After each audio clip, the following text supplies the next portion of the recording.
ताज्या घडामोडी पाहण्यासाठी सी24 या यूट्यूब चॅनलला लाईक करा, शेअर करा, सबस्क्राइब करा आणि बेल आयकॉनवरती क्लिक करायला विसरू नका। नाशिक येथील अशोका मेडिकल हॉस्पिटलमध्ये उत्तर महाराष्ट्रासाठी अत्यंत महत्त्वाची आणि ऐतिहासिक वैद्यकीय कामगिरी यशस्वीरित्या पार पडली आहे। सांगली ते कोल्हापूर दरम्यान ग्रीन कॉरिडॉर आणि त्यानंतर कोल्हापूर ते नाशिक कार्डिएक एअर ॲम्ब्युलन्सच्या माध्यमातून अवघ्या 2 तासांमध्ये यकृताची सुरक्षित आणि जलद वाहतूक करण्यात आली। या संयुक्त व्यवस्थेमुळे अत्यंत गुंतागुंतीची यकृत प्रत्यारोपण शस्त्रक्रिया यशस्वीरित्या पूर्ण झाली आहे। सांगली येथील 69 वर्षीय रुग्णाच्या नातेवाईकांनी समाजहिताची भावना ठेवत जीवनदायी यकृतदानाचा उदात्त निर्णय घेतला।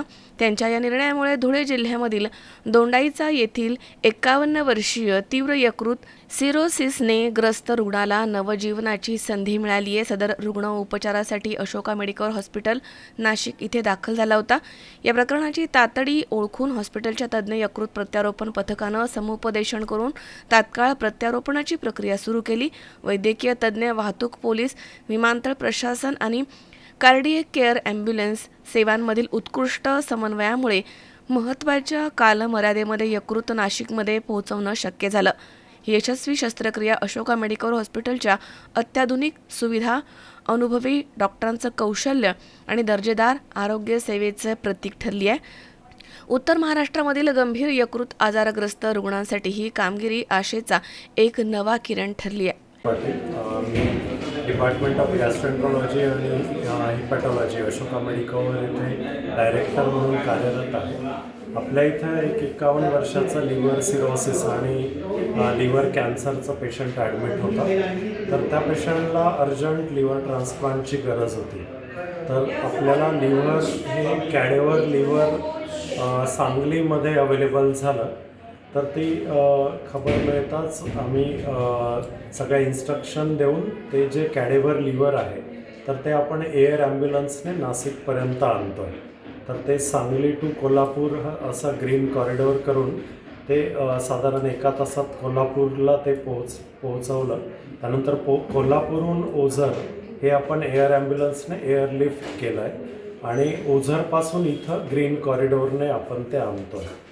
तर ही अशी पहिलीच घटना आहे आपल्या नॉर्थ महाराष्ट्रामध्ये की जेथे एअर ॲम्ब्युलन्सने आपण हे कॅडेवर लिव्हर आणलं आहे। तर ही आपल्यासाठी खूप मोठी गोष्ट आहे। ह्या घटनेतून थोडं कॅडेवर डोनर किंवा कॅडेवर लिव्हर म्हणजे लिव्हर डोनेट करण्याचं प्रमाणही वाढू शकेल आणि रुग्णांना जीवनदान मिळू शकेल।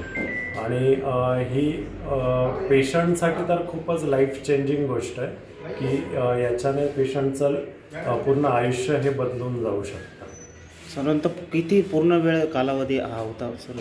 हा आपल्याला संपूर्ण कालावधी आपण 4 तासाच्या आत कंप्लीट केलेला आहे। म्हणजे हे डिस्टन्स तसं बघायला गेलं तर 950 किलोमीटर आहे, परंतु एअर ॲम्ब्युलन्समुळे आपल्याला ते 4 तासात ते लिव्हर इथं आणणं शक्य झालेलं आहे। आणि साधारण रुग्णाचं वय काय असेल? रुग्णाचं वय 51 वर्ष आहे।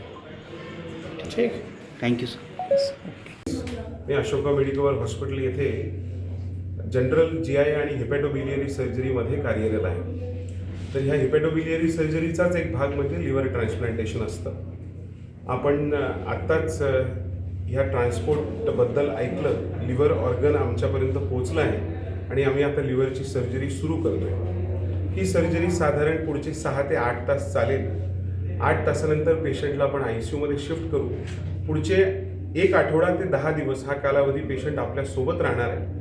हळूहळू त्यांच्या ॲक्टिव्हिटी जसं इम्प्रूव्ह होत जातील तसं आपण पेशंटला चालवतो, जेवण सुरू करतो आणि आपण अशी अपेक्षा करू की पुढच्या 10 दिवसांमध्ये हा पेशंट एक नवीन लिव्हर घेऊन आपल्या नवीन आयुष्याची सुरुवात करू शकेल। धन्यवाद। किरण आहेर, सी24 नाशिक।